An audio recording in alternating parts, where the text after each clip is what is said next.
Welcome to the Coptimizer Podcast, a platform dedicated to uncuffing your true potential in public safety. We're here to provide you with valuable tips and insights that will help you optimize your life and career. I'm retired Chief Patrick Flannelly, and I'm honored to be your guide and coach on this journey. Here, I'll share the latest insights and strategies to help you survive and thrive in the demanding world of public safety. Our noble duty is to protect and serve. We embody the role of peacemakers in our communities. However, this profession's immense physical and mental demands come with a price.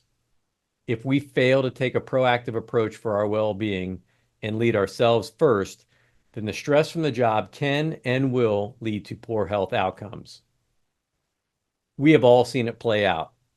Not only does this impact our professional and personal lives, but it also affects our ability to fulfill this sacred duty.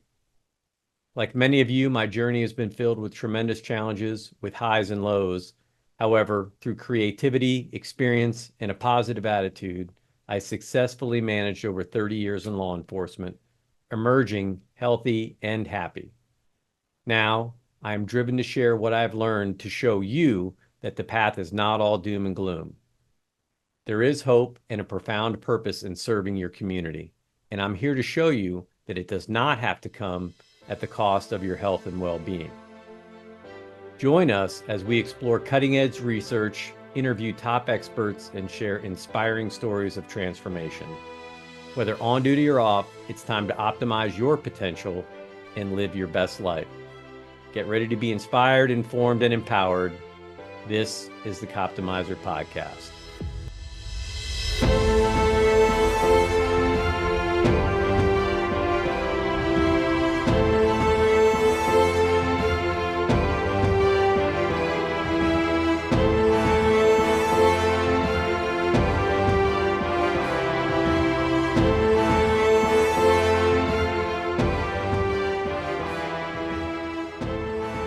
Welcome back, everybody. We're here for another episode of the Coptimizer Podcast with Technology Challenge retired Chief of Police Patrick Flannelly. I've got another retired chief with me that I think most people that listen to this are going to recognize his name, Doug Shoemaker. Welcome to the show, Doug. Thanks for having me. I'm excited to be here and talk all things. Well, all things. All things. Yeah. I think I got him all excited because I mentioned we're going to talk about bourbon. It's possible. And I know this is an optimization and a wellness podcast primarily, but wellness is all about balance. So you got to have a little fun in there, folks. So we'll get to that. But prior to that, before we get to the fun stuff about bourbon, can you tell us a little bit about yourself? And also, thank you. I really do appreciate your time and spending your valuable time with us and our audience to chat about policing. And it's I've been looking forward to this. We had a great pre-podcast conversation a couple months back, and now we get to do the real thing.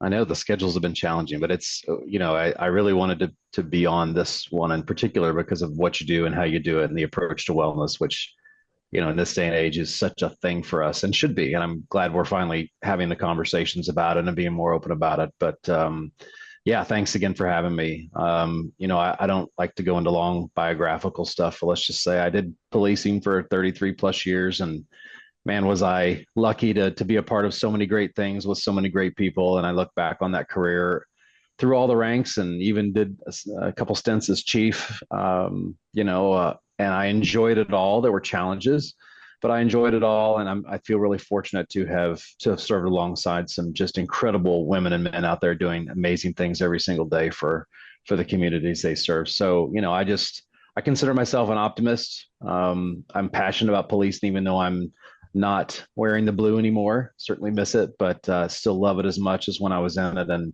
just want to be out there to support the folks doing great work. So 33 years, just a quick background. I know you were in Colorado and then you moved on to Texas. Now you're currently living in Kansas, but where'd you work in Colorado? Yeah. So actually, if you take it way back, I started my career in Jefferson City, Missouri, the state capital, and I was there Oh for yeah. 27 years actually. So went to captain, and I was the senior captain, kind of the number two for quite some time, and got the opportunity to become a chief in Grand Junction, Colorado, and was there for a bit, and then came to went to Denton, Texas, for a while too, and then retired after a little over 33 years. But yeah, I'm in Kansas City, Missouri, the other side of the flip coin of Kansas City, right? The city in two states thing. Love it in Kansas City. It's always kind of been a place of home and a lot of family here. So certainly miss some of the other places we've been, but love it here so much.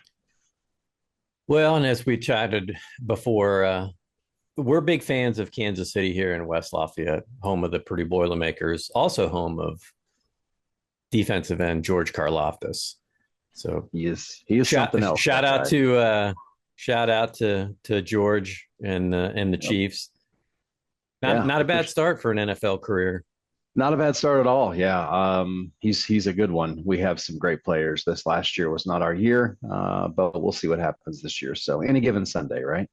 That's right.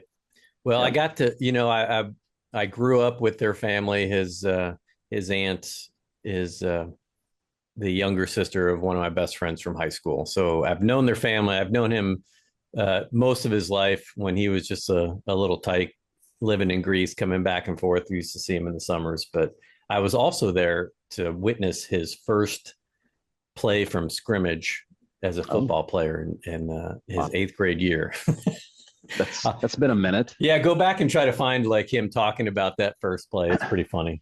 That is Um, funny. but yeah, I mean, you just knew right away he was definitely when you see those one percenters out there, you just know him right away. Even back then, he was a hell of an athlete, and just um, yeah.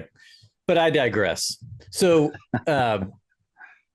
Grand Junction, Colorado. That's where you did your first stint as a chief, Yep. Jeffersonville, Missouri. Which that's a big sheriff's department, isn't it? It's actually a city police department. Jefferson City is the state What am I capital. thinking here? Like, what? So You're is thinking there? Jefferson County in St. Louis, maybe. Yeah. All right.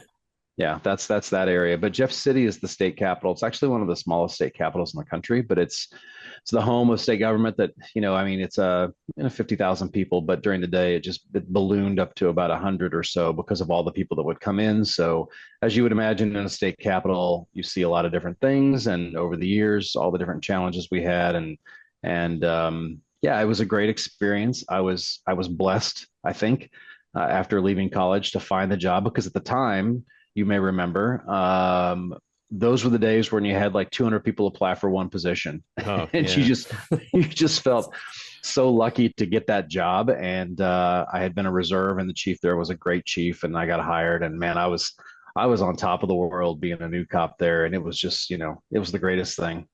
Isn't that crazy? I mean, thinking back, I mean, I've told people this. I went into the service right out of high school. I was in the Air Force. I did security police there, and then came back to Purdue.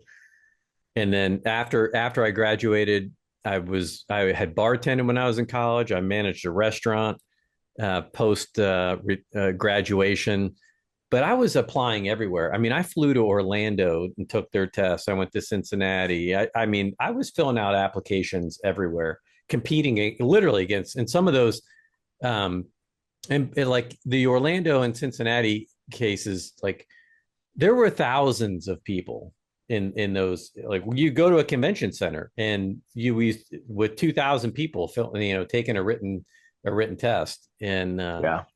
and I would score really well on them, and then just never even get a call. I was like, holy shit, like I'm Yeah. never going to get a job in policing. It's tough. But and it took me close to a year and a half, 2 years to finally get some traction. But most people today can't even fathom that level of competition, Yeah. or even those numbers of applicants that are coming in. And I've had Matt Dolan on here. We've talked about this performance protocol, a group I've done work with, post retirement. They've got some strategies now in terms of trying to help people recruit. But yeah, I don't know. Do you think those days are ever coming back?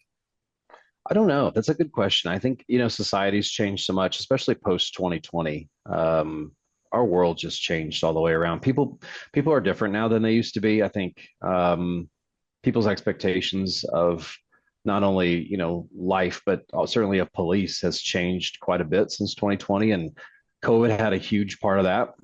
People just became, I don't know, angry or upset about everything, and worried a lot, which I get. It was a challenging time for all of us, especially those of us in policing, especially those of us that were chiefs.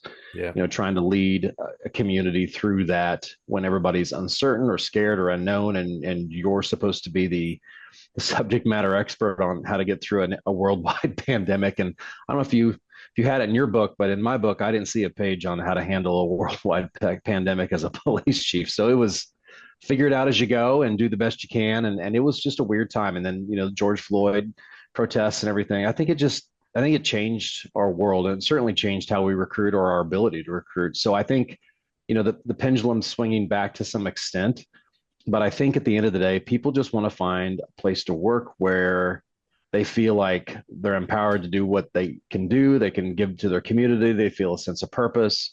All those things I think are much more important now than just getting the job. But I don't think we'll see the numbers like that again anytime soon. I just don't. I just hope that we still have really high quality people that want to go out and protect and serve, because those are the folks that we need. Yeah. And, truth be told, it was probably 2000, even leading up to Ferguson, which obviously that's going to be near and dear to you. I mean, you're very familiar with that landscape. We had seen the numbers dropping, and like just the number of applications just shifting downward. We'd seen this trend, and it was becoming harder to find those high quality applicants. We were still finding them, but the old way of looking for them really, we kind of had to adapt and adjust what we were looking at when we were taking in our applicants. And I've had this it's been a while since I've had this conversation, but we had internal discussions, even like, should we have this one-page recruitment email that would go out, or a really simple form that people could fill out to say, hey, they want to be a police officer, or is everyone going to need to jump on our website and fill out the 26-page application that takes hours and hours to complete? And we tried it both ways, and we found that just those one pagers really just gave us a lot of it just kept us busy, being really busy sorting through people that weren't really serious about the job to begin with. So Yeah, I don't know.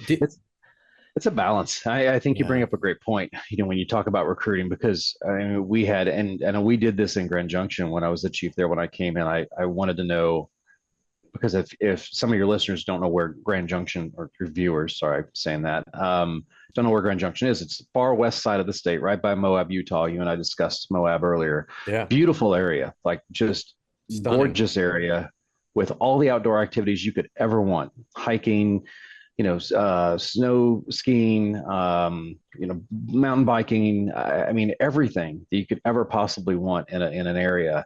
But it's so far removed from everything. It's the biggest city on I-70 between Salt Lake and Denver. So, you have to want to be there in that area that's isolated in order to really apply. And so trying to find, the people that wanted to leave the Denver metro area. I mean, the experience in Denver is vastly different than the one in Grand Junction. So you really do have to want to be there. So we were really trying to dig in to figure out who are we getting to apply, and then how do we figure out, how do we increase the number of people that are interested or know of us, and trying to figure out their why. So that was a long process, and our application process was sort of ugly because it was so extensive, and people just lost interest. It's like, okay, I'm not going to go through this, and this. So there's the happy medium between the one pager versus the extensive application. But I think overall that though is really making sure how we connect with people to better understand, why us, what makes us different,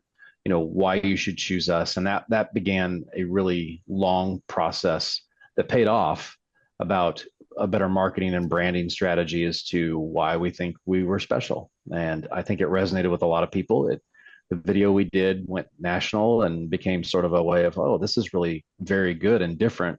And it appealed to a lot of people because it not just talked about didn't just talk about the people in policing, like the job, but it also talked about the experience of you can have this life outside of the job, which I think nowadays is become so much more important to people, is having, I'm a cop and I love my job at Grand Junction, for example, but I also can go on the weekends or my days off, I can go mountain biking through these amazing areas, or I can go hiking, or I can go whitewater rafting. And so I think you have to really figure out what makes you unique and then run with that.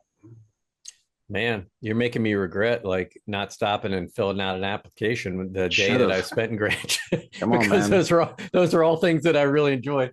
Yeah, it's incredible. That it's interesting because so post Ferguson, we see this acceleration of, in the dip in the fewer and fewer applicants. This is where social media is really starting to take over. Things like Twitter and Facebook are really kind of like really hitting their, their, I don't know, a prime, so to speak, I guess, when they were really launching. And this negative outlook on law enforcement really started to permeate, which, policing can be a tough culture to begin with. But then when you get bombarded with negativity, officers are already dealing with negativity all day long, every day. Like that's just the nature of the job.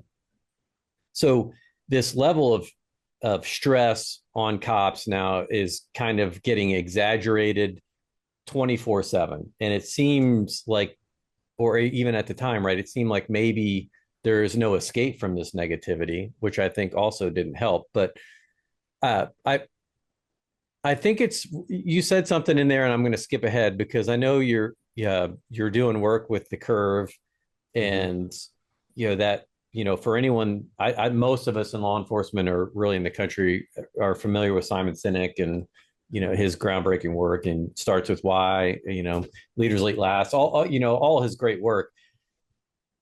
But it's a long setup to a kind of a question, and maybe even more of an observation. I'd love to get your perspective on this. I started as chief in 2012, and I would go back to Indiana has this new chief school where we would, at first it started where I would just be on a panel discussion, like in one of the days during the week. New chiefs would get an opportunity to speak to chiefs about, struggles they have, successes, just challenges that they have. And I started asking this question right around 2015, 2016, when I would go into this class. I would ask the chiefs in the room, like, how many of you are encouraging your children, your loved ones, your family, your friends to enter into this career of policing? And no hands go up in the room, right? Like very few hands. And so that begged the follow-up question, which was, how many of you would actively or are actively discouraging your children and loved ones to enter into this profession? Conversely, now, like almost every hand in the room goes up. So you have this environment where the people that are the leadership inside of the profession are no longer advocating for quality people or the people that they would deem as like their family, friends, and loved ones to come into the profession. And so it was right then and there, like I really started, like, I was like, we're in big trouble. And so in my Citizens Academy classes, I used to ask those classes, I was like, where do you think we're going to be as a profession in 10 years? And it's hard to believe, but it's now 10 years. It's 10 years down the road from when I first started having these conversations. And I feel like we're rebounding a little bit, but I don't know that's just kind of a little long diatribe there, but did you see the same things? Oh, absolutely. Yeah, it was it's a weird time. And you mentioned Ferguson. Obviously, I was in the state capitol during that, and we dealt directly with Ferguson. So that happened in August of 2014, Ferguson. And of course, that just really, I think the three biggest events in my career that really changed the landscape a lot on policing was Rodney King when I started, Ferguson 2014, and then George Floyd in 2020. And so those things all had direct impact on how people perceive police and all those kinds of issues that came with it. So in Missouri at the time, we dealt directly with a lot of the challenges from Ferguson. As a matter of fact, the the National NAACP held a Journey for Justice, which was a march from Ferguson, Missouri, to Jeff City, my jurisdiction, in December of 2014, and I was the incident commander for that. And given what everybody saw on social media, they saw on TV, of all the Molotov cocktails, the violence, all the things, the protests that were happening in St. Louis and all over, primarily though in St. Louis at the time, it was scary. And our business owners were terrified. People were terrified that this march is coming there. It's going to burn the city down. And so I was dealing with that issue, plus trying to manage, making sure that the people that were coming in to peacefully walk to the Capitol were protected, because that's what we do. So it was a balance, to do all those things. And then in the middle of that, just trying to, get the right people in the right place within our own unit and our own department to make sure that everything went off without a hitch. And it did, because I worked with some really great people that knew their jobs and knew them well. And just the machine worked very, very well that day. And we had no issues despite the national media's unrelenting presence all around the state capitol. Trucks everywhere. And of course, they weren't there looking for the good story. They were looking there for something bad to happen, and nothing did. So I'm sure they went away disappointed. But I was pleased to be able to report that. So it really changed a lot, because even our own cops were like, what are we the next one on the news? Are we, what's that look like? And you hit on it perfectly earlier, is that, they are under so much pressure every single day. And we ask of them what very few others really get asked to do, is to go out and handle these calls, varying from theft of somebody's mail all the way up to giving a death notification about somebody's kid that just got killed. And somehow, some way, they're expected to be perfect in everything and not be human, but yet still be extremely human and compassionate. It's this ultimate level of like, okay, I'm not sure that this is really possible. But yeah, we still have people that show up and do it. We still have people that come prepared and do incredible things that you don't see on the news. And so I think the challenge for us, particularly as leadership or past leadership or future leadership, which is why the curve started, was to really address, the culture of an agency really makes a difference. And you take some risks when you move up to that leadership position, but with it, you better be ready to motivate people, to prepare people, to get people ready for those next steps and support them in the right way, hold people accountable by all means, but also, make sure that you enable them in a way that it challenges them and prepares them to do the job better than you can do it. So I think that's one of the biggest issues that we're facing right now is especially as chiefs, kind of calling ourselves out to say, all right, what can we do better? Because at the end of the day, our job is to, yeah, we're the boss, but let's be honest, we also work just as hard for the people that work for us. And that's what we're supposed to do. So you got to show up, and you got to you've got to be superhuman sometimes. And it's a difficult role, but it's one that's, at the end of the day, I think, so incredibly important to our profession. Yeah.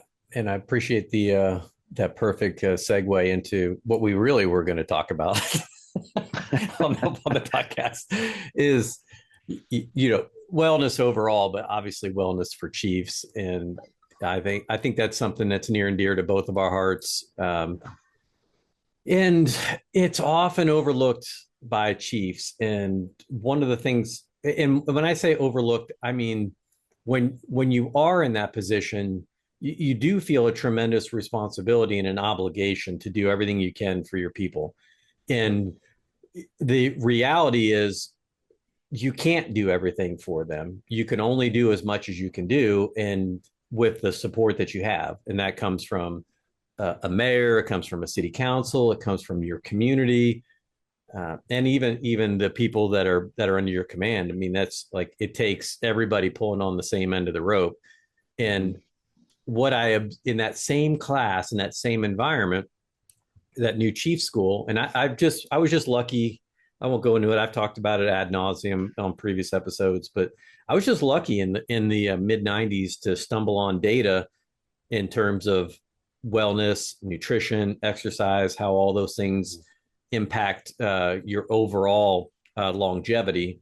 And in one thing in particular, and we'll get into this in a bit, but this hormonal balance in our body called insulin and insulin resistance, and what the impacts of that are. And as I was I would look around the room filled every year with the, eager, excited new faces, new chiefs from across the state.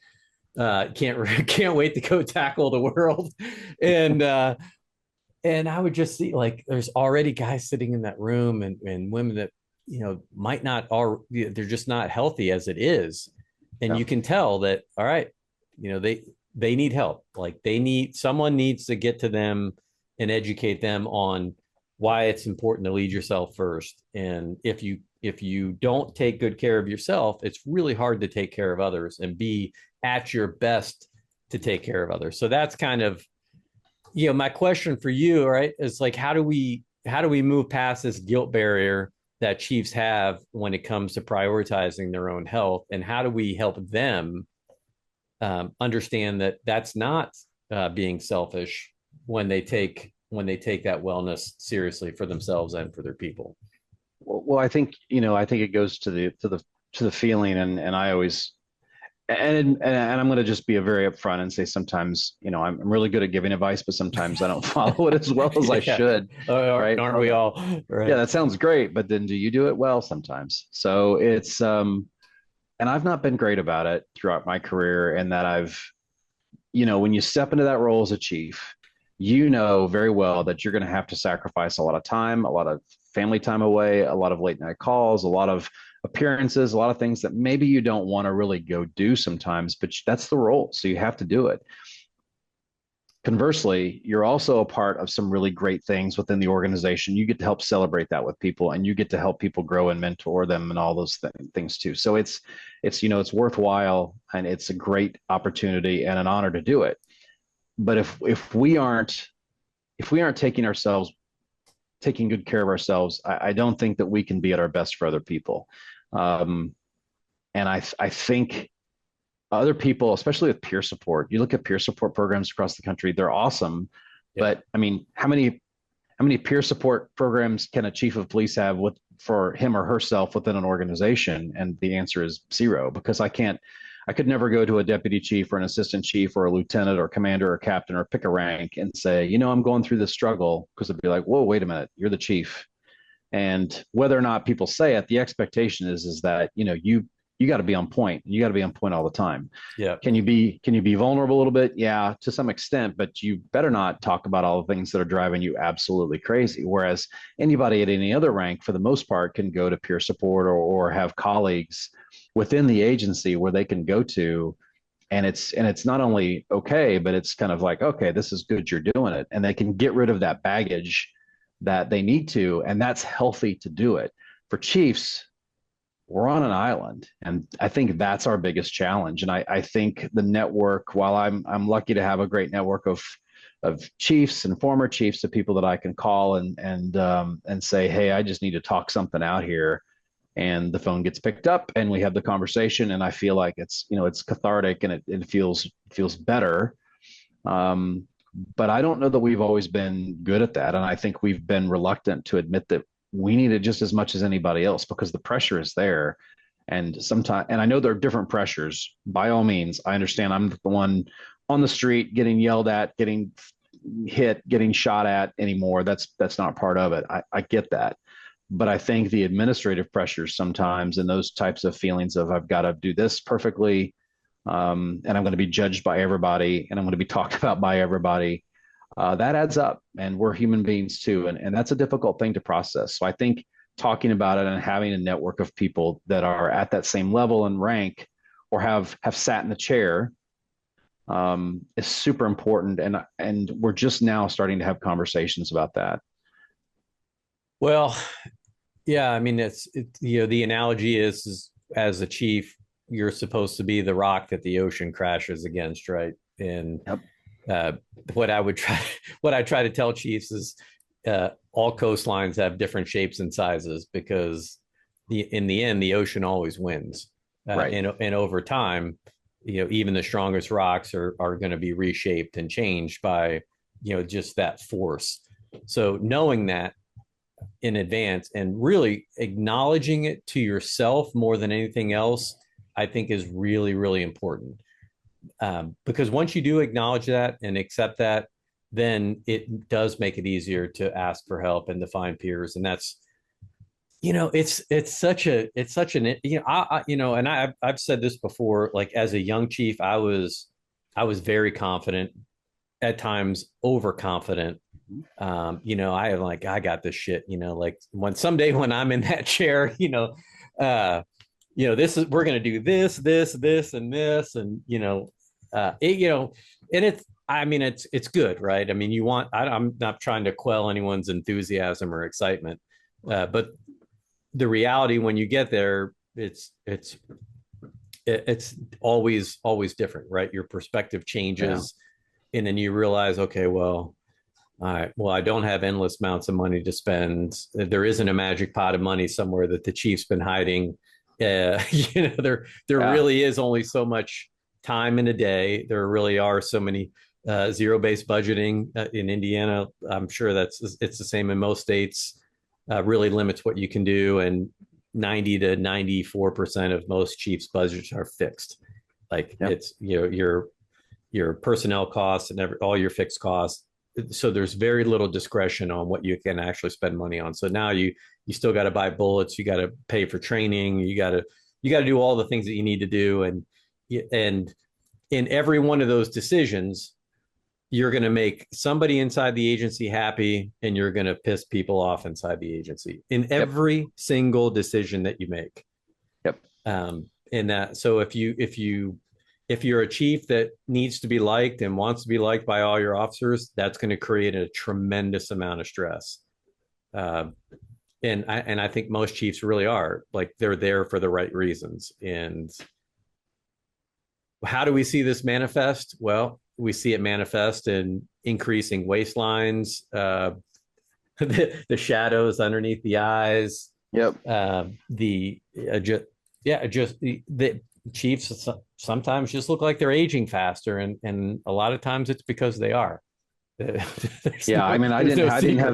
didn't have this much gray hair when I wasn't a chief at all. So when I got the chief's position, it happened, I think, quickly. But there is a tremendous amount of stress, and I think when a new chief comes in, and the advice I would give to somebody that wants to become a chief or is a new chief, and I've told several people this, is you need to step away and take time for yourself, and it's okay. You can't be on 25/8, right? The 24/7, added so much to it on top of that.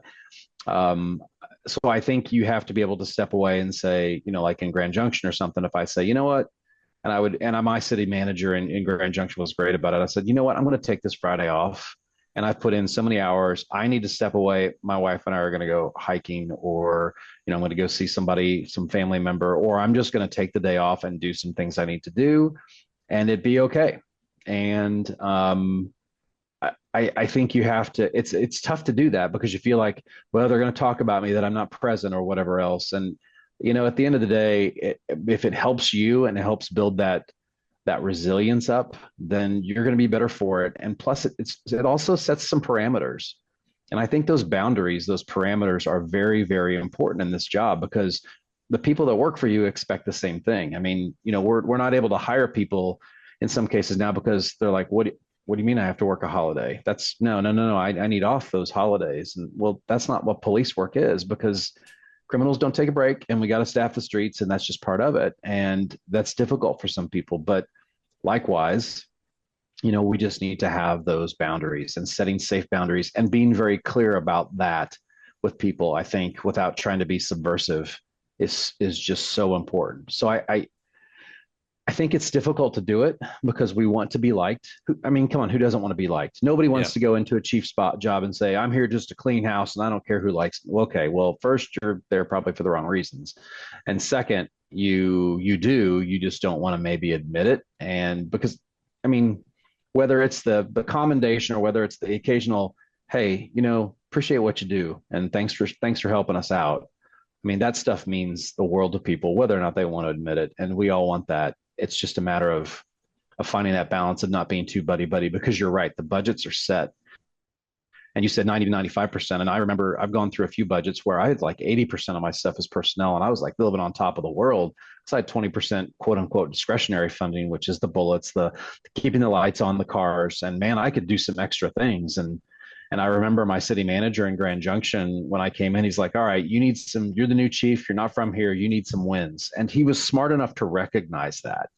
Like he really understood the business side of it and the morale side of Good it. for And him. That's great. it was brilliant. He's now the assistant city manager in Scottsdale, but he gave me that latitude to say, let's line out what your wins look like. Let's give you some things right off the bat. And what are your priorities? And let's talk about it. And we would discuss those and say, yeah, this is doable. That seems intelligent. It's not just random things. It was thoughtful along the strategies of what our community needed and what our agency really needed at the time. So those were good things. And that wasn't always the case as far as getting those wins or having a boss that recognized you needs those wins coming in, especially from an outside. So yeah, really long answer to a long question, but I think that ability to understand you need to really recenter sometimes, I think, is extremely important, and we just have a hard time doing that. Well, that's one of my missions. It's one of my post-retirement missions, is to really help chiefs understand the ramifications of consistent stress on the body and how it shows up. And you touched on some really important things that I want to come back to, but the one of the things as a chief, what we're always looking for is what works and what doesn't work. Obviously, if you have evidence-based practices are always the preferred way to manage and move forward in any program that you're doing.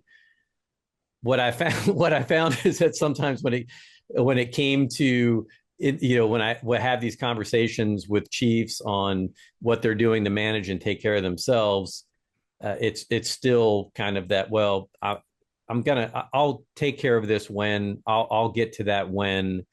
So a lot of the same things that individuals will tell themselves, like, hey, look, I know I'm a little bit overweight. I know I've lost, a little bit of my fitness, but, when I get off this night shift in 3 months, then I'll get to the gym and then I'll make a change in my nutrition. Or when my kid graduates, into high school, or when he gets his license, and there's always this negotiation and this bargaining that goes on with us for like everything, right?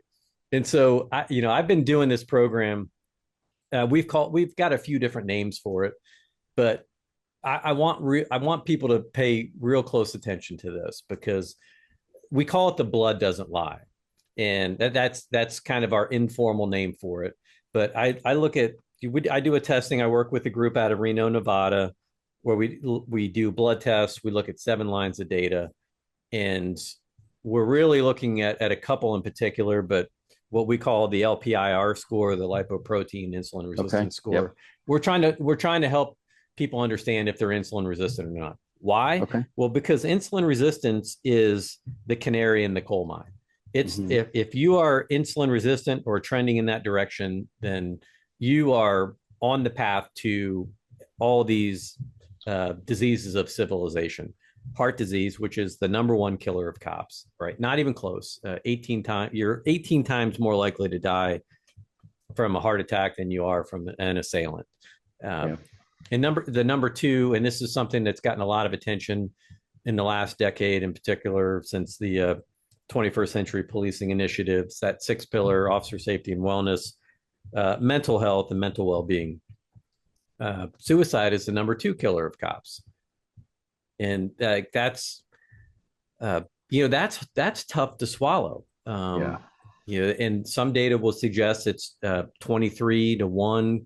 Everyone knows what the number 22 is, right? That's veteran suicide. But when you tell them, like, the policing suicide rate is even higher, sometimes that just doesn't resonate with people until they hear that number. It's like, oh wow. So we do know that there's a very strong metabolic link to mental health and mental well-being. If you can improve somebody's insulin resistance score and get them metabolically healthy, you can improve their mental health. Works of Chris Palmer and others, from Harvard are now showing that. I mean, we've got evidence to support why programs like this are really important. So. I bring this up because I'm in the middle of a pilot project here in Indiana, where I got a grant to run 30 chiefs through this program. This is a program that I did at my own agency, and I've done it Transform conference with Chief Joe Monroe in Kentucky and a few other places. And what we find is 70 to 80% of cops that we test are insulin resistant, and none of them know it. They just don't know. Wow. They don't know what it is. They don't, and so they don't understand the pathways that causes it. So the pathway for a chief is going to be a little bit different than that of an officer, but the stressor, the stress may make, because you mentioned earlier, like, hey, our stress is different, because we're not the one getting berated and yelled at in the squad car, but the body the body doesn't understand the difference, and those stresses are real. So uh, it's critical that we begin to educate people on this process. And so I'll talk more about it next month when I have the results. But yeah, I can, so I wanted to do specifically with police leaders in this group. I did my entire department, all the way back in 2017 and 18. And, uh, you know, we're kind of we have to be our own detectives. And that's really what I'm trying to get people to understand is, like, we go to crime scenes, you collect blood, you take photo, you collect all that evidence, and it points in a direction of where the crime is occurring. Yeah. And we tell ourselves a lot of stories, but when your blood's drawn and you have a test and you're looking at it, and we do very intentionally red, yellow, green light color codes for your numbers. And when you see all those 7 numbers in red, that means you're in high risk areas, and you're on the pathway, if not already at that, critical junctures. Yellow's cautionary, green's good. But we don't find very many police officers, even as young as their 20s, that are what we call clean and green, where everything looks good. It does not take long for shift work and poor nutrition and lack of movement to start to catch up to you, and then you pile on like high levels of stress and trauma, and it adds up quick. Yeah, I mean, you're the medical piece behind it that you've just talked about is so important, because I don't think, people think, well, even sometimes, and I go to the gym as much as I can, but sometimes there are days where I'm like, well, I'll get to it. I'm fine. I'm just gonna, I'll make it up tomorrow, kind of thing. But the physiological issues, I mean, when you talk about cortisol and stress, I mean, that's the very basic. When you've got, I mean, the stress hormone itself and the effects it has on you in terms of increasing blood sugar and all the different things that it does. I mean, these are physiological reactions that are very real within your body that you can't just control because you think you can do something about it. You have to take actual actionable steps to address it, or it's going to catch up to you. And we see that level of unhealthiness just run rampant in chiefs. And that's why I always get a little funny. People make the donut jokes. I'm like, yeah, first, I don't like donuts. I've never liked donuts in the first place. But as a cop, I'm really funny about it, or was really funny about it too, because of the whole thing of cops sitting around eating donuts and those kinds of things. When we really don't have the conversations of, okay, tell me about holistic wellness all the way around. It's not just the physiological piece, it's the psychological piece, it's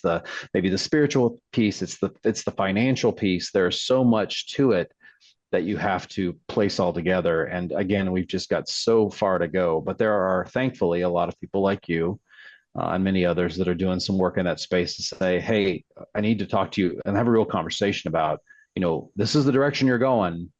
And you can put your life on cruise control with it, but maybe you ought to put the foot on the brake and take over some manual driving here to get you where you really want to be. Because I think, like a lot of people, chiefs are guilty, again, myself included sometimes, for not seeing the forest for the trees, because all you see is what's in front of you, and this is what I want to accomplish, and to heck with everything else, without playing the long game of saying, yeah, this is, my 5-year plan, whatever happens to be. But, after I retire, I want to be able to live my life. I want to be with my family. I want to go see things. I want to not just be chief. I want to be Doug and have an identity that's not wrapped up solely in policing. And we are so guilty in this profession about that. We become cops, and that's all everybody knows me at. Look, I love it and I support it, and I will always be a huge proponent of policing, but it doesn't define me as a human being. It's what I did, and I was proud to do it, and I think I did it really well. but I'm also have other things that I'm passionate about. So it's okay. It doesn't have to, you don't have to live the job, because at some point, and I tell this to people, you're going to leave the job, and you better have a plan, because that transition is extremely difficult to come out of, because you feel like you lose your identity, and that is difficult all the way around. Yeah. So great. See, man, another perfect segue. So this idea, you know, when you're transitioning out of the badge, like, so the last thing I'll say about the, you know, the lab testing and why that's so important is because the data on longevity is horrific, right? No matter what you look at, anywhere from the average lifespan of a male cop is like 18 to 24 years lower than the national average, depending on where you are and you know what you're looking at. That and the when cops are having these first heart attacks, and I was literally just having this conversation with the chief last week because we're trying to make some changes here in the state of Indiana. Um, the in Indiana, our police pensions are, you know, they're secure, which is, you know, that's priority number one, but they're not the greatest, right? So from a living wage perspective, it's really low, and on top of that, there's no health care in our pension plan, and so and when you just said if you don't have a plan, you're planning to fail, right? That's really what we're talking about. So here's the thing. Imagine you spend this 30 years, 20 to 30 years, and maybe even longer in this profession that's just beating you up day in and day out. If you're not managing that as best you can during that, well, I don't know why anyone would expect that in post-retirement things are going to get better, because in post-retirement, you're between age 50 and 60. You're no longer between ages 30 and 40, where, you know what, if I decide I'm going to start a workout regimen, clean up my nutrition, you can quickly get in shape and recover. Now we're at these stages where cardiovascular disease, if it was unaddressed in your 20s and 30s, has now progressed, where you have calcified plaque in your arteries. You are, the chances of having a heart attack are increased. Your joints, your lower back, all of these things, that the wear and tear. And now you're retired. In some places, you have no health care, or you have to go out and purchase health care. And so there goes half your pension check right there is going to pay for health insurance. So when you leave the job, you're leaving at a time where you're most vulnerable, and the amount of resources that are coming to you just aren't there. And it's really frustrating for me in Indiana, because right now it's just like everybody at the state house says they back the blue, right? I mean, there's very few people down there that say like, hey, I support law enforcement. They always want their pictures, and they're always willing to be there, which is good. Don't get me wrong, until it comes time to cut the checks, when it's like, hey, we need a bump in our pension. We need health care for our retirees. So what you said was so important. And if you forget everything else that we talk about today, that's the one thing that I really hope you take away is get a good snapshot of what your health looks like. Make sure your finances are in order. That includes what your healthcare spend is going to be.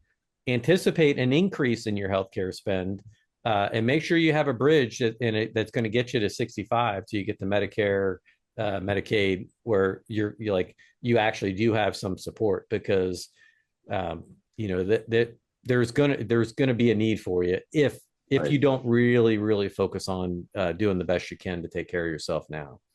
Yeah, no doubt. And I'm 55, was in policing for 33 years. So I've got 10 years to go. That's a big gap. That's like, what should I do for 10 years? And I'm fortunate to have found a job that I'm very passionate about post-retirement, that I work with some really great people on. And so I feel like I'm still doing some good things, but I'm not a cop anymore. And I've got 10 more years to go before I get those types of things. Sure, I can take Social Security at 62, but the Medicare, Medicaid thing doesn't happen until 65 thing generally, and so there's a big gap, and really trying to understand your future while still balancing okay, well, I'm not a cop anymore. What's my mission? Because we're so mission based. Who am I trying to help? What am I trying to solve? What kind of crisis can I help people get through? And it adds a lot up to that stress level. And then, unfortunately decreases our life expectancy. So I don't think in my career, after I left the job, I don't think throughout the entire time of my job that I ever had the conversations that I'm having now about post retirement and the identity piece of leaving the job. And it's on the mind of so many people. Last year at ICP in Boston, I did a panel with some fellow law enforcement executives, and we talked specifically about post retirement, and there was a huge turnout. And then afterwards, people were wanting to talk. This is really on my mind, and I want to discuss it. And I've never really. I'm scared to go down that road a little bit. What's that look like? And it's a genuine thing. I mean, people are really thinking, what's my role after?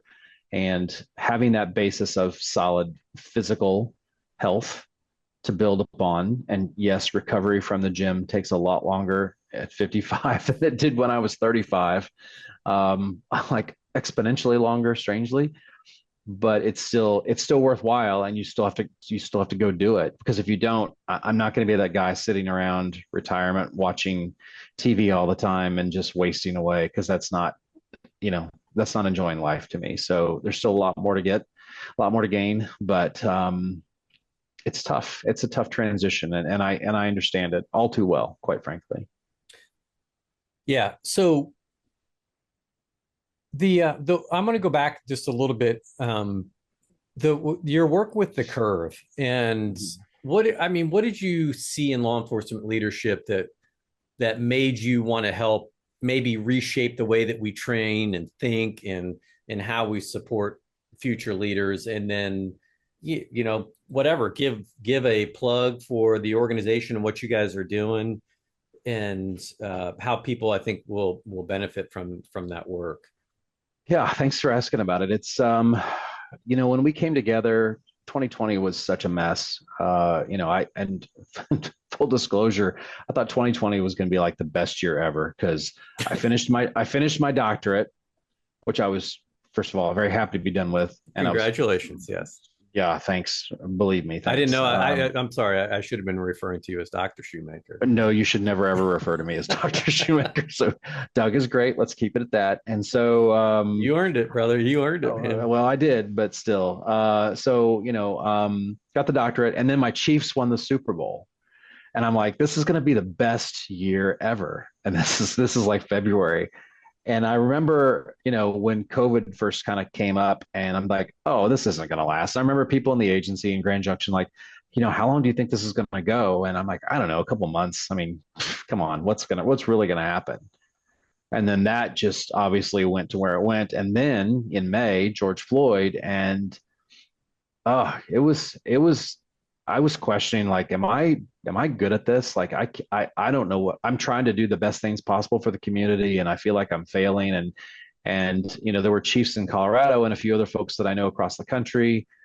Chris Shung out in California, who's a good friend, Jack Colley in Castle Rock, Colorado, Dorian Jokers now actually in Overland Park, Derek Miller in Irving, Texas. And we were, we all knew each other and we were friends. And then we kind of got together because just Jack brought up, he's like, hey, do you want to get on a Zoom call with Simon just to talk about where we are in policing? I'm like, yeah, because I think Simon's awesome and I want to hear what he has to say. And I love his inspirational stuff. So we did. And later that year, after George Floyd, we had this conversation. And I will tell you, that conversation it started off as, everybody being on this big Zoom call and everybody kind of saying, here's who I am, blah, blah, blah. And we knew most of each other. And it was this awkward, weird sort of moment. And then Simon jumps in and says, so how are you all doing? And there was this, oh, you know what? And somebody, I forget who said it, you know what? Not good. I'm not handling this well. I don't feel like I'm doing the job well. I feel like whatever I try is failing. I feel like there's no end to this. I feel like I'm on an island. And it was all of a sudden we all kind of jump in and go, you know what? Man, I really look up to you as a chief and you feel this way. That's weird because I feel this way. And then all of a sudden everybody gets together and starts to do this thing. And then we realize the issue and it was very cathartic, and I use that word a lot for this, just to kind of talk that through. Was, how do we continue to be good leaders, and how do we continue to push ahead? Because if not us, then who? And we can't just give up, because our communities expect more, they demand more, they deserve more, and our people that show up every single day sure as heck deserve a lot more too. So, and we found through our conversations that there were a lot of leaders that they were managing, and they were in the role just to be in the role, and they really weren't developing people, they weren't pushing people, they weren't mentoring people, and they weren't setting us up for success in the future. Because it's not like we were having a recruiting boom. So how do we get the best people in the positions? And as the leadership team, that's our role. We got to take an active role in that. So that's where we started to go down that path and have conversations. Met in Aspen that year, had a really great conversation. Simon was and continues to be extremely generous with his time and his passion for, obviously he's very passionate about the military and those kinds of things, but he's also very passionate about the purpose of policing. And, which is really, in essence, to boil it down to the easiest way of saying it, it's to protect the vulnerable from harm. And that purpose, that mission is what we're passionate about. And so we had our first conference at UCLA 2 months ago, and I had the opportunity to speak, which was an honor, in front of so many great people to talk about that. Simon spoke, some other fantastic leaders spoke, and it was really, people are hungry for that leadership, that thinking outside of the box, to use an overused phrase, of it's not just always in the police books, but it's also in other types of motivational things that really help you understand, to quote Simon, the why of what you do and how you do it and how that impacts people. So I think that ability to influence that and to start down that path has been something, I'm lucky to be one of the 4 founding board members of the Curve, to work along Simon. And I work with some incredible leaders that are just as passionate and brilliant. So, we've got a ways to go, but we've accomplished some things. So there'll be a lot more to come out of that. But the leadership piece is the key piece. Having an effective leader that can set the culture, and then through getting the right people in the right places, help continue that and build that culture out, is not only great for the organization, but it's good for people that join, and people want to be a part of that. And ultimately the community benefits out of it. So having good people that are mission driven and focused, that understand their why, is just, I think, ultra important, particularly in today's time. Okay, so for someone that wants to know more about what they can do, or how they can get involved, or how the work that you guys are doing at the Curve can benefit them, is there a website, or are you guys putting on trainings? What's that look like? We do. We have a website. It's www.thecurve.org. And of course, people can reach out to me directly on LinkedIn as well too. Happy to always have that conversation, because those conversations can be the most enjoyable conversations. And invariably, when I talk to people about that, then I learn something, and hopefully they learn something. And it's fun to connect with people, and I like that connection. So we do some training. There will be more of it. This first one at UCLA was sort of a trial run to say, all right, what's the appetite for this? And we walked away going, wow, is there ever an appetite for this? So, we come out and we talk to different organizations, and our executive director, Chris Shung, who I mentioned earlier, does really great work in the space, and we all work kind of collaboratively to figure out what our path forward is. But it's an exciting thing. So I'd recommend going to the site or just getting with me directly. And I'm, again, always happy to have that conversation. Love to connect with people. And we'll definitely, we still got more things to discuss, but at the end, we'll definitely drop your contact information please in the show notes, and give a chance to share that. But so I had, I started a podcast in 2017 in our police department. We call it Inside the Squad. And it was kind of I got really frustrated with the beatings that I was taking in the media, or just policing in general. I come from I worked in Lafayette, Indiana, West Lafayette, Purdue University town, but it's a small market from a media perspective. We have 2 television stations.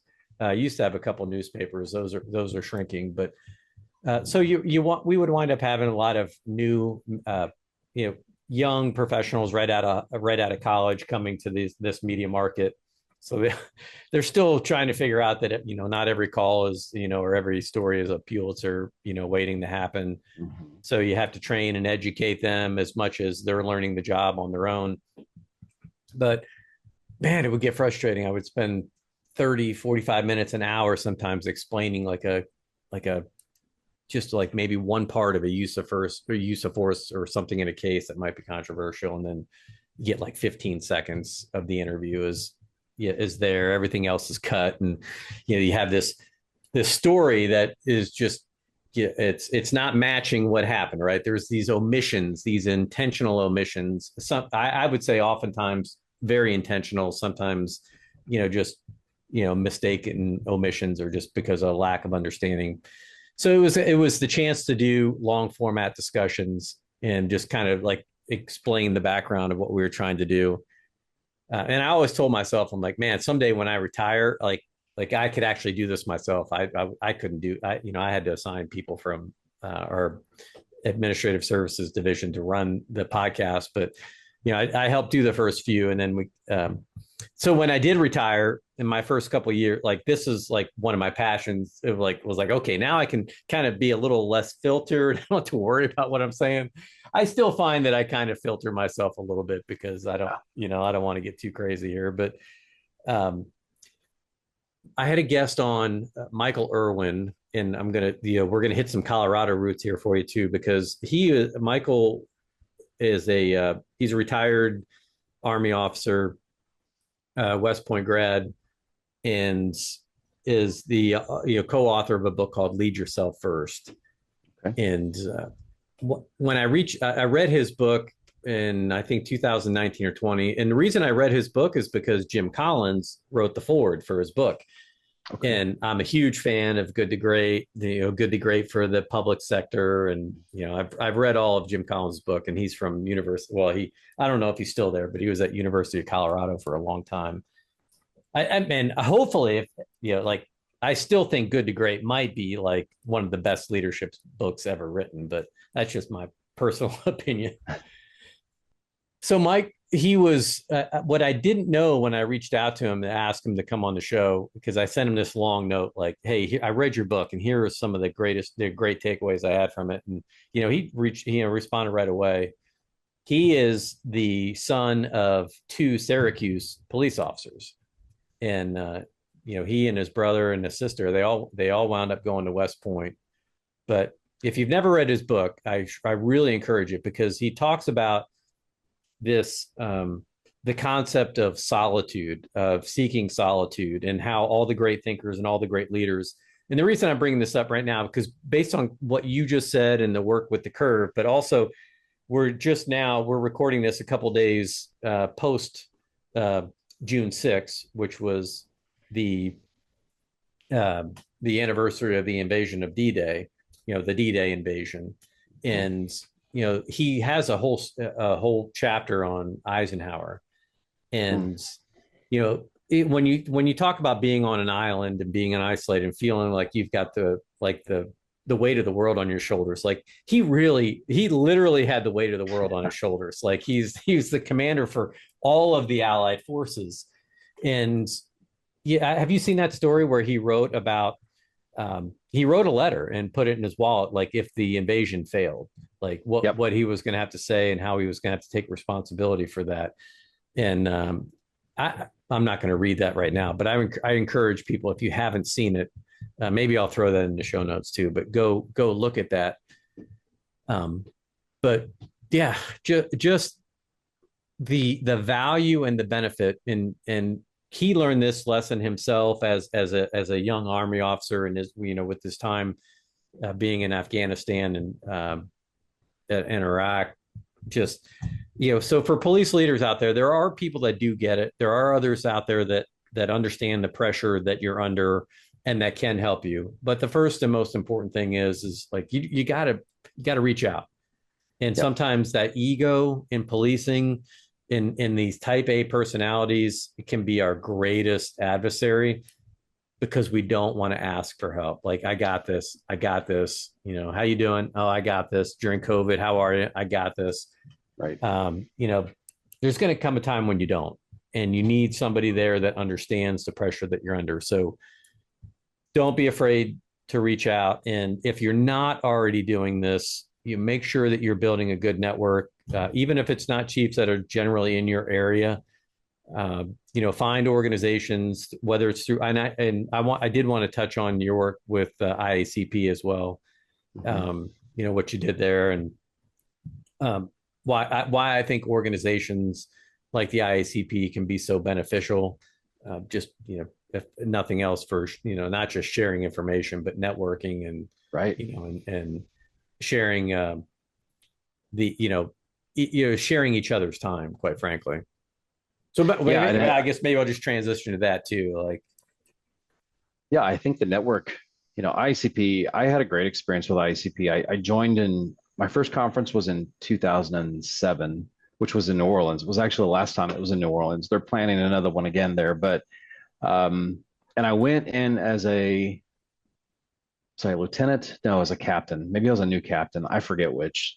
Time flies so fast, and I didn't know anybody at ICP. And I went to New Orleans. I went to this huge conference thinking, okay, and I walked into the conference thinking this is just super intimidating because there's so many people, over 10,000 people there, 15,000, whatever it was, at this big conference. And I don't know anybody, and I don't know certainly anybody within the structure of the organization. So I'm just showing up as this wide-eyed lieutenant or captain, whichever.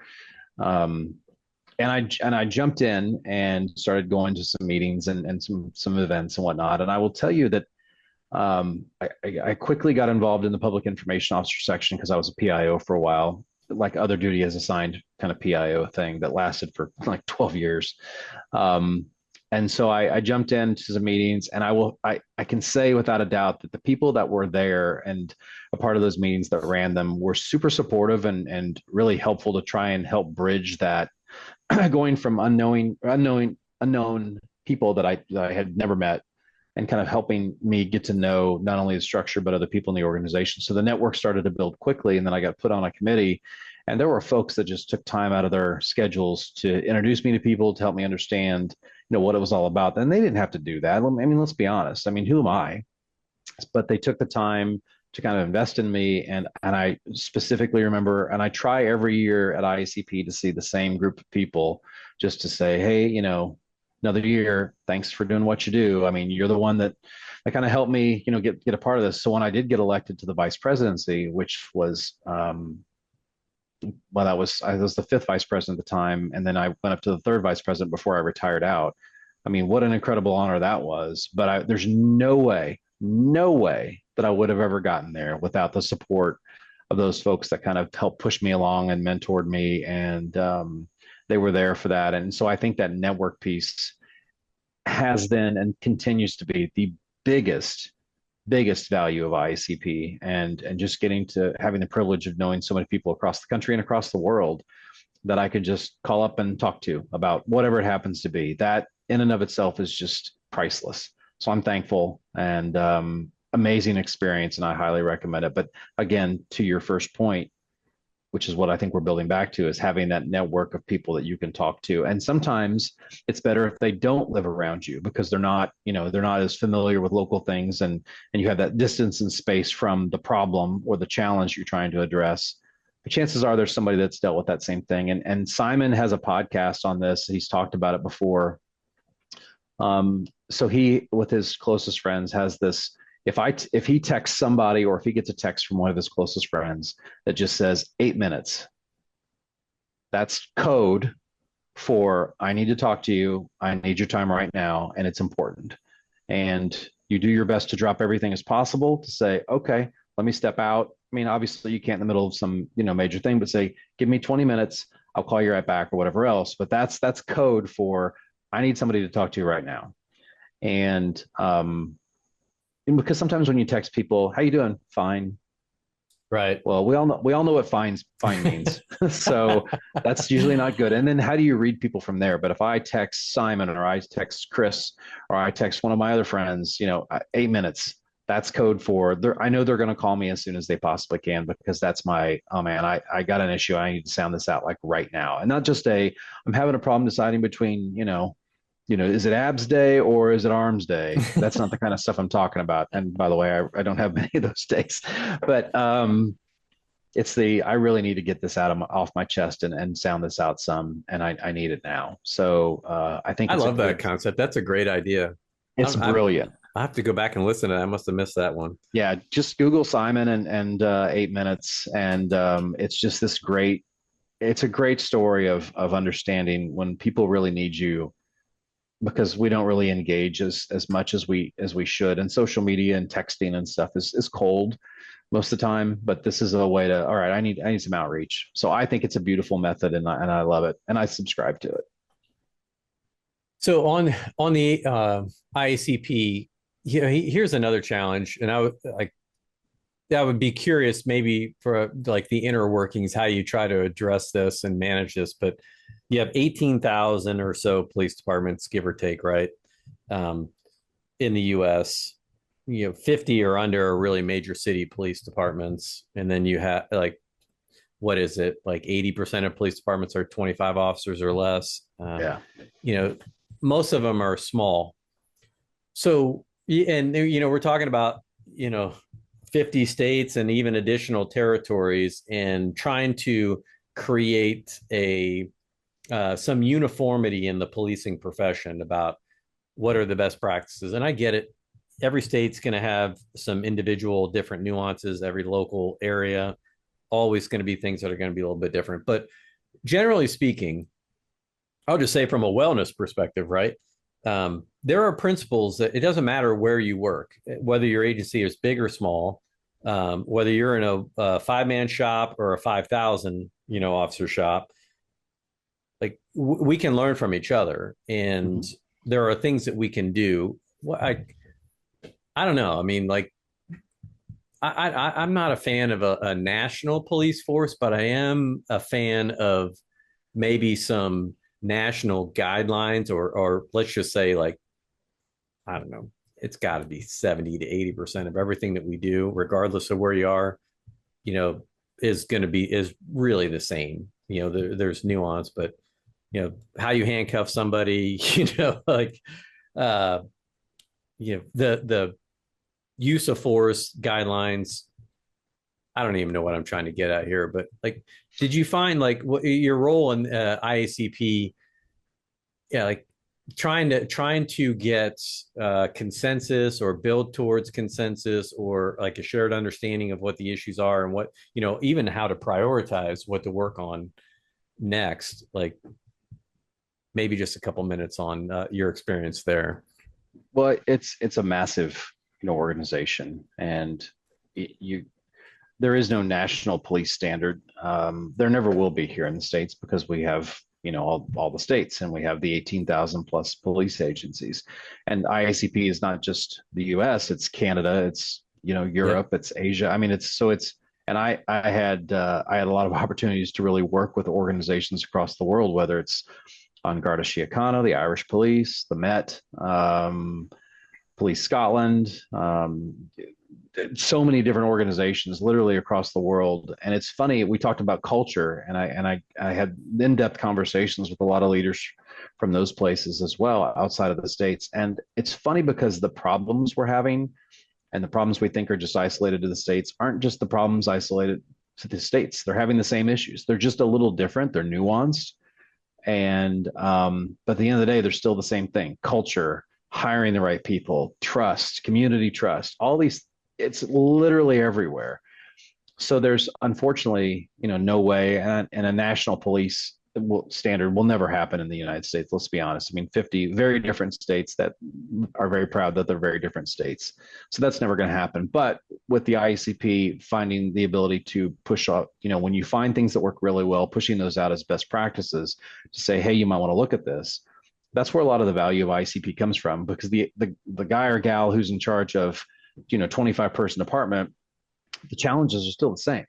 They're just different. It's a different scale. You go from LAPD down to like a 15-person agency, and two different communities, obviously, two different sets of challenges, but there are some parallels in there that are exactly the same, because building community trust, making sure your officers are equipped to do the right thing, making sure they're capable to making sure you're hiring the right people. I mean, it's the same issue. So I think establishing best practices and one thing that I'm really honored to be a part of. And the last thing I did before I left my role at ICP was to, with the help of an amazing committee, rewrite the ICP Code of Ethics, which is now on their website. It hadn't been done in 50 plus years. And we rewrote it significantly to really reflect that culture piece and that importance of protecting people and the core mission of what we do. So there's a tremendous value of getting involved in the ICP. And no matter what your agency size is, the voice matters because there are people out there that are dealing with the exact same thing that you're dealing with. So having the network of people to talk about what those best practices are really was so important for me with ICP. And even though my agencies, even Jeff City was, I think, 85 sworn when I started, Junction was 140 some sworn, and then Denton was 215, 214 plus professional staff members. So when I talk to a person who has 15 cops, yeah, it's a different size agency, but there's going to be a lot of similarities in some of the things that we're facing. So we can kind of learn from each other and still help one another out. And I think that's one of the great things about ICP. All right, I'm going to transition here in just a second, but one last touch on that. And I think maybe the important lesson there is sharing and participating. Yep. Whether it's starting at the local level with those that you work with and interact with on a daily basis, make sure that you have good relationships with them. Mm-hmm. You don't always have to agree on everything, but you do have to work together. Right. At the state level, like state associations. And that's kind of one of the things that I'm doing a couple of things, just a couple of my projects outside of the wellness stuff. One is in terms of the podcast, and what I'm doing here is I'm actually reaching out to leaders from state chiefs associations, because these are some of the questions and discussions I want to have with them. Like, hey, what are you doing at the state level to help build the good networks inside the state where we can be a resource to leverage each other's knowledge, wisdom, experience, and resources for the better and to better the profession, because it's interesting to see kind of how states do things. And one thing in particular I'm really curious about is like the standards and the qualifications to be a chief in the first place. Like it's different in every state. So having some cool conversations about that. But another project that I'm doing is I'm visiting right now. I'm going around the state, and I'm hoping to expand out. I've been up to Chicago or a suburb in Chicago, but going to real-time crime centers. And I know you're doing some work in this space because you and I talked about that, because I've been doing some similar work with a group out of Purdue for years. But shared information, shared intelligence, or just taking data and being able to leverage data for better decision making. Right. So do you want to talk a little bit about what you're doing now? Yeah, I work with a company called Peregrine, and that we've grown tremendously, particularly in the last couple of years, last year in particular. And it deals specifically with that data thing, because one of the challenges I had as a chief or as a captain or as a lieutenant was, when you and I started on the job, and like many people, your data sources were pretty limited. You had your CAD, your RMS. And back in the day, I remember having a really awesome in-car video system that had a VCR in the trunk. At the end of the day, you'd pop that tape out and you'd throw it to evidence, and you know exactly what I'm talking about. And that was pretty high tech, right? To now, where we've got all these different systems. You've got body cam, you've got digital evidence, you've got ALPR, you've got NIBIN, you've got your CAD RMS, you've got all these different systems, but the systems just don't talk to one another.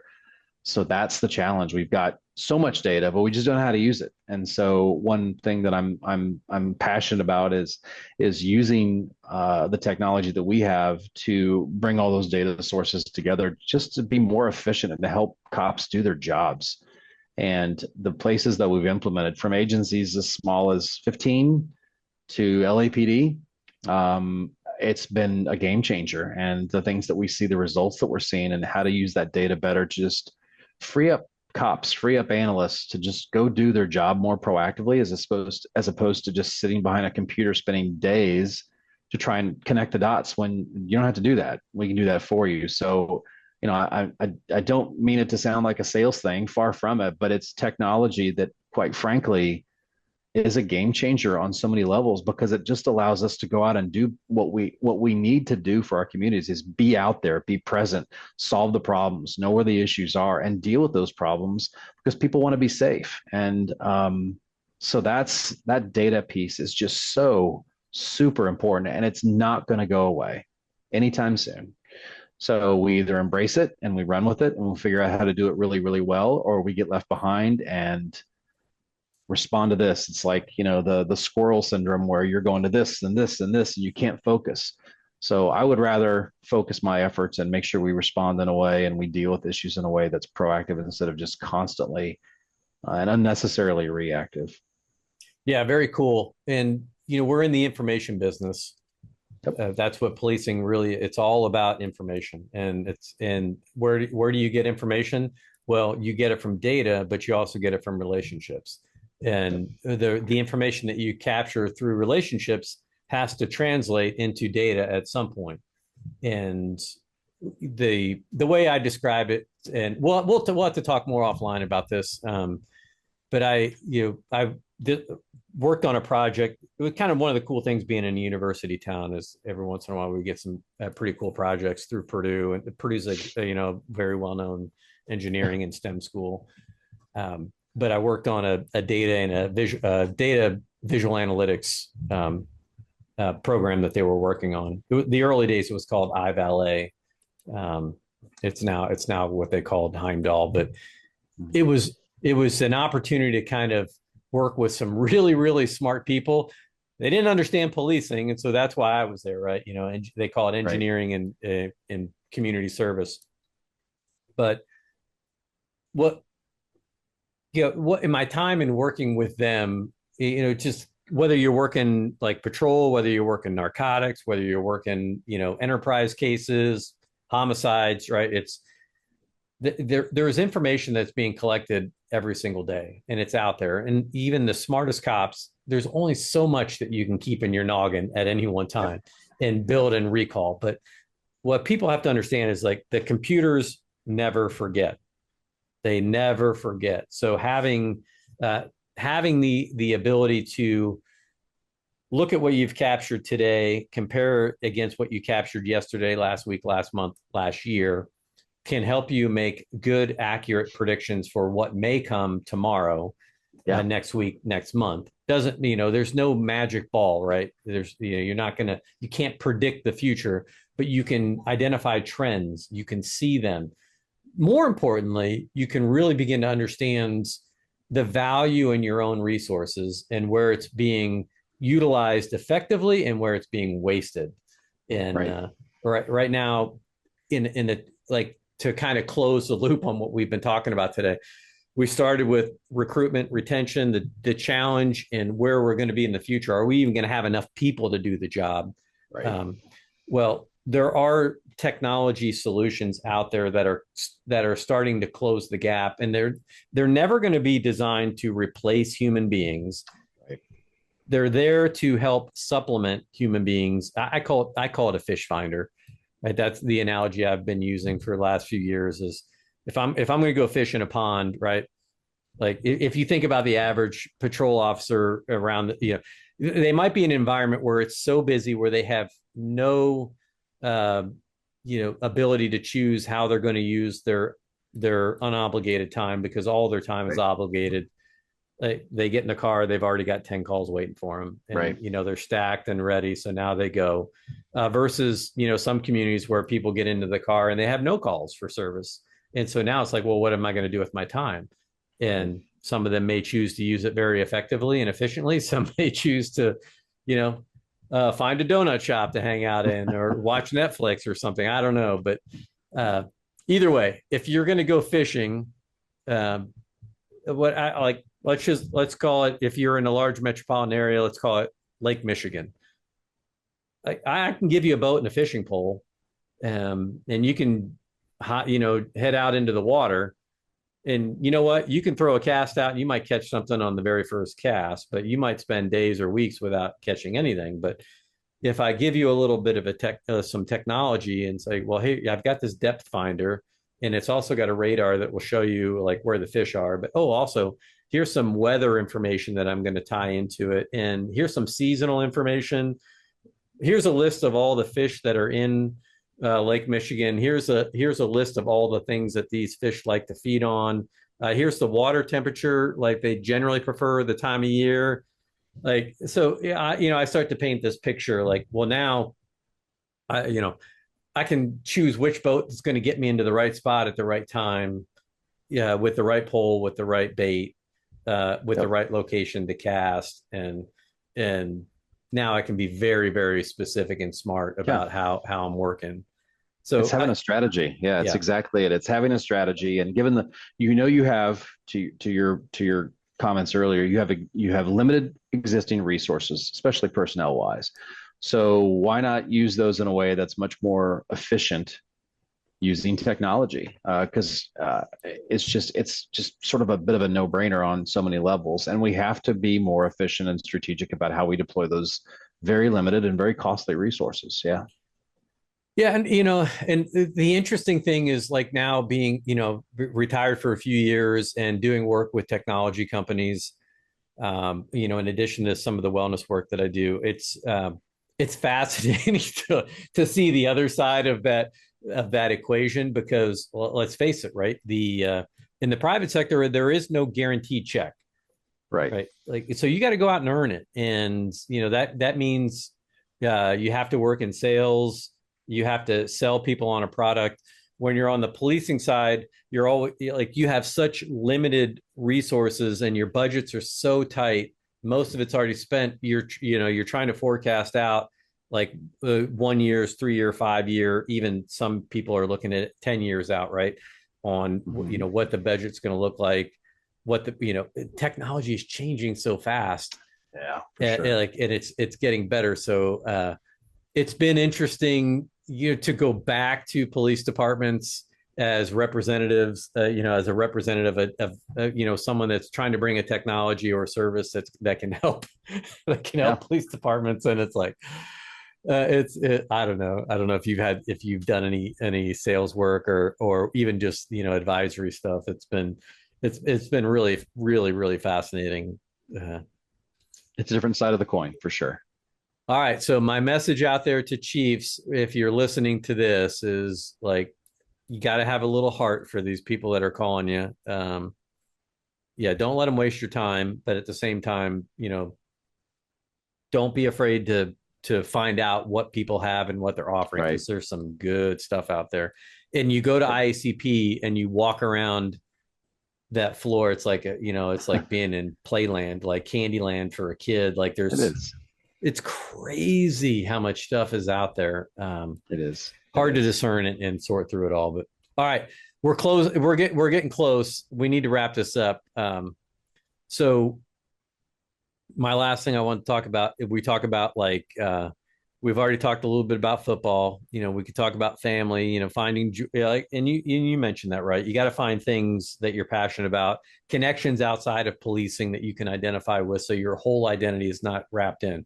So one thing I think both you and I have in common is like, I'm I can't speak for you, but I can speak for myself. Like, I'm not a huge drinker, right? I'm not like my young 20s, like party like an animal, party rock like a rock star guy. But I have a friend that is he was one of my friends from the military police and the Air Force security police. He's what they call a bourbon steward. It's not quite like what a sommelier is to wine, but it's very similar process. And he's really, really freaking good at it.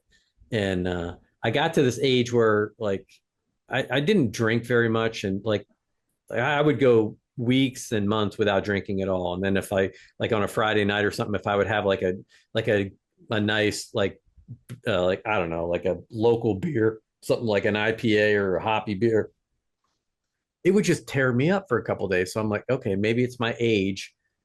So he introduced me to bourbon at the right time and really taught me how to taste and appreciate the different nuances in bourbon.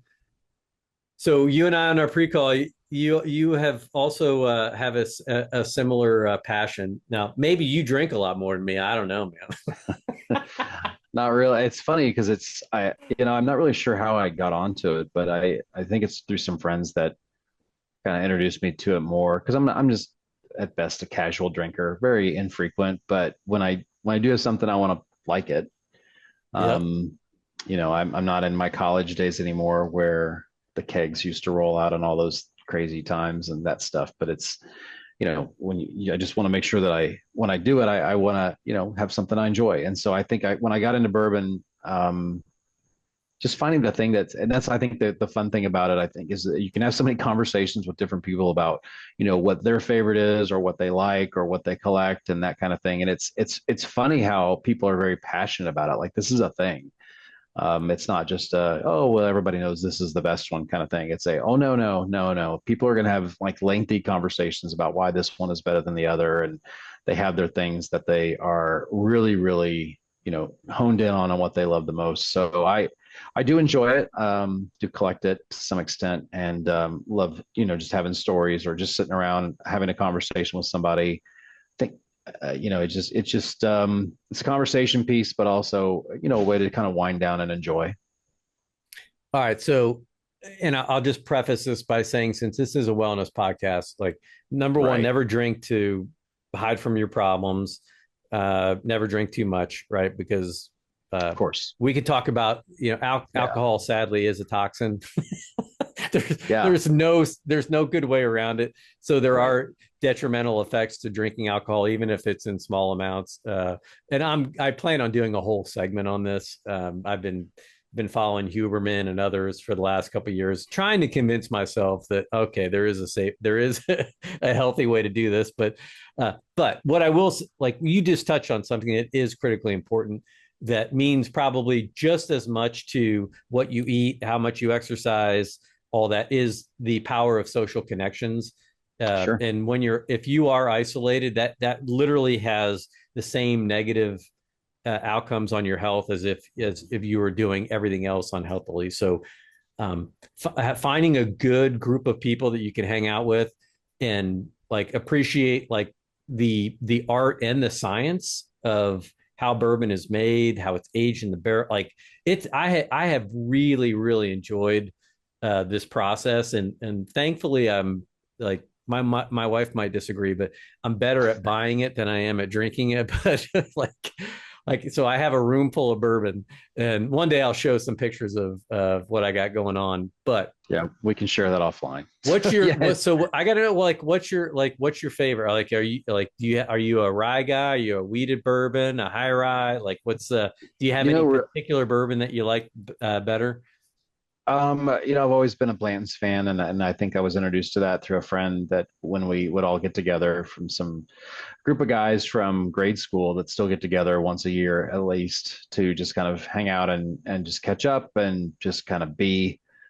Blanton's was the go-to, and I think that's also not just because it's good, but also because it has that memory attached to it. I really am a huge fan of Weller Antique 107, which I think is a very weeded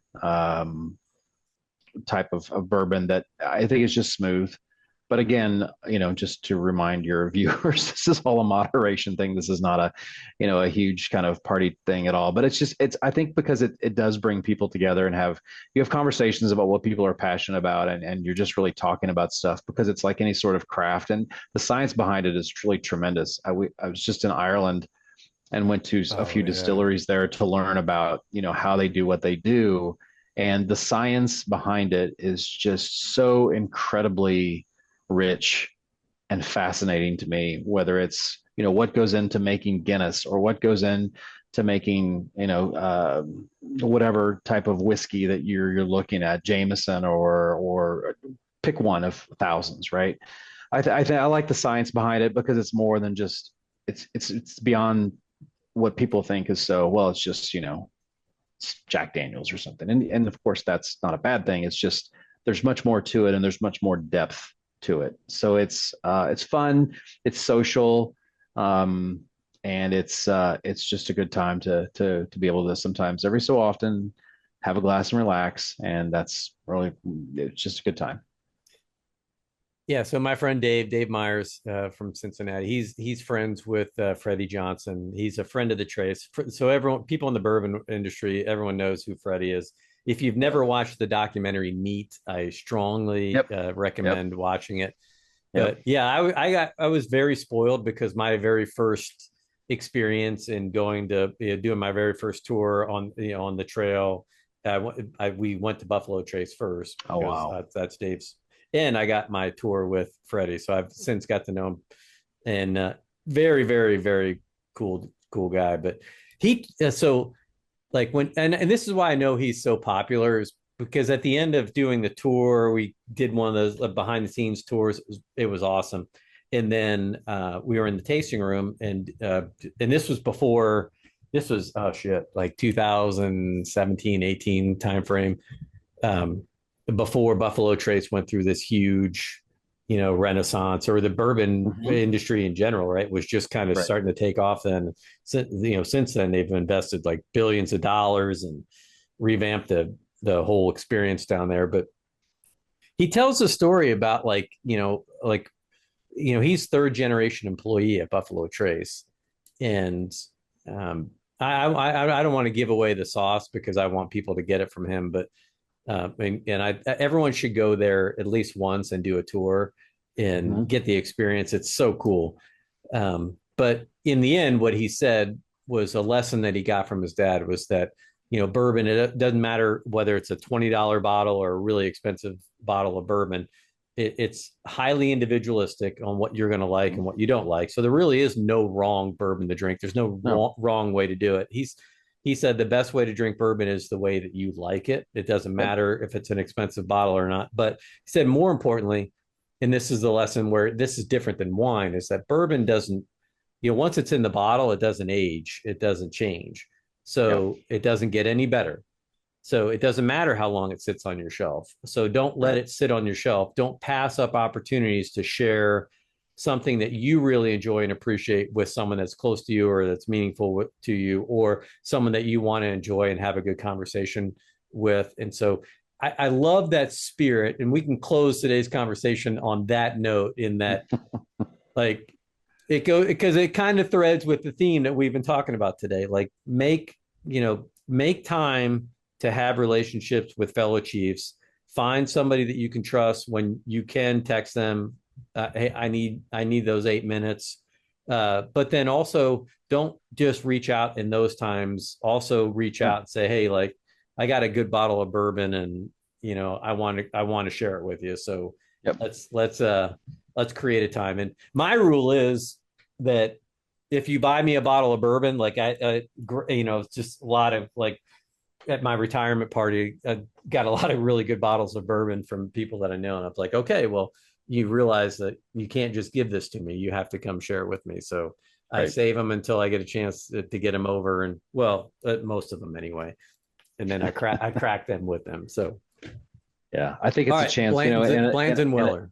yeah, Bland's, well, Weller Antique 107 Yeah. in particular. Weller 12 is great too, but Weller Antique. But anytime, especially in a day of, remote working, social media, all the stuff that is X and Facebook and all the mess that is, having those times where you can connect with people, preferably in person, just to have a conversation and just those are invaluable in this day and age. And so I just really highly recommend that. And sometimes it's over a drink of bourbon or a cigar, if that's your thing, or I don't know, a run club or whatever. Just get out and talk to people and get to know people and have those connections. Cause I think as human beings, we need that, especially now more than ever. I love it. All right. Blanton's, folks. It's a high rye, right? It's a from Buffalo Trace. It's mash bill number 2. Which also, if I remember correctly, is where E.H. Taylor comes from, which I Mhm. love E.H. Taylor. But Yeah, that's Weller, good. Antique Weller is it, and Weller 12 are my two. Like that, my friend Dave got me hooked on those. Same Yeah, mash, Weller's amazing. same mash bill as Van Winkle as well. Which Mhm. unfortunately, once that secret got out, then you couldn't find you just couldn't even find any, like, special reserve, the green label Weller, anywhere. Yep. So um, hey, it's about one of the only good things that's coming from some of these tariffs and stuff is like, Yeah. you know, everything's getting, the prices are going all over the place, but there's starting to be a little bit more domestic availability for some of these better Buffalo Trace products. That's you true. don't That's have to true. hunt for them as bad. So there's That's always a true. rainbow in there somewhere. Every storm has a rainbow. Optimism is important.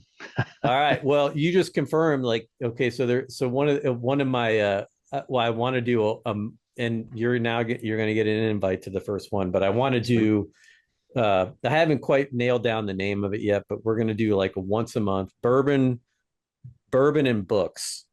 And you can also do a cigar, but where we're going to pick a book. Maybe we should do like It Starts With Why or a Simon Sinek book first. But we'll do an online forum where we'll pick a bottle of bourbon and we'll taste it. Maybe we pair it with a cigar, and then we talk about a book. And we'll dig it. Yeah. All right. That'd be fun. It's fun. They actually led, ironically, book clubs of Simon's Infinite Game and Leaders Eat Last, and it's just, it's been fun to be part of those, to talk about leadership, life, all that stuff. So yeah, and you know what, they're tough nuts to crack. So you get them a few cocktails in them, and then they loosen up a little bit. Then we go. All right, right on. Oh, good. Well, hey, Doug, is there any questions I did not ask today that I really should have? I think you nailed it. I think you're all good. So, man, it's been a great conversation. It's been fun. I literally, like, I want to spend probably like another 3 hours just talking about like data-driven enforcement. And, but we'll have to do that some other time. Yeah, I'd love to. Be fun. All right. It's good to meet you here and chat. Yeah. Yeah. How do people find you? What's the easiest way to get in touch with you? LinkedIn's the easiest, honestly, for me. I'm on there, and just search for me. Connect whatever link below, or however you do that. That's certainly fine to throw that in there, and try and be super responsive. I travel a lot for my work, but always love connections, especially with new folks that I've not met, and get to know, why they do what they do. I just love those conversations of saying, I always used to ask rookie cops when we hired them, like, why did, or after they've been on for a bit, even say, why did you join, and why do you stay, and what's that look like for you, and where do you see yourself, and that would kind of elicit some kind of responses that they're not expecting to be asked. And so I always like to meet new people to hear, why they got involved in policing, what drives them, what do they want to do, and all those kinds of things. Those are fun conversations to have. Those are always great. Listen, folks, like, the future of policing has never been more exciting, and I wish I could turn back the clock, because seeing the technology and the equipment and the things that are coming, it's just freaking phenomenal. My shout out to all those people that, all the vendors out there that are working in the public safety space, because it's not an easy space to work in. But you're making a difference as well. It's like that support for the cops out there that are listening. Like, watch what you're eating, get in the gym, take care of yourself, lead yourself first. You can't help someone else if you can't help yourself first. So we'll continue to pound that message here. Chief Doug Shoemaker, retired, now all things IACP, Peregrine, the Curve extraordinaire. Appreciate everything you've done for the profession and what you continue to do. And I look forward to chatting again with you in the future. We will do it. I appreciate the time. Thanks to everybody. All right, everyone. Till our next episode, will be 1042.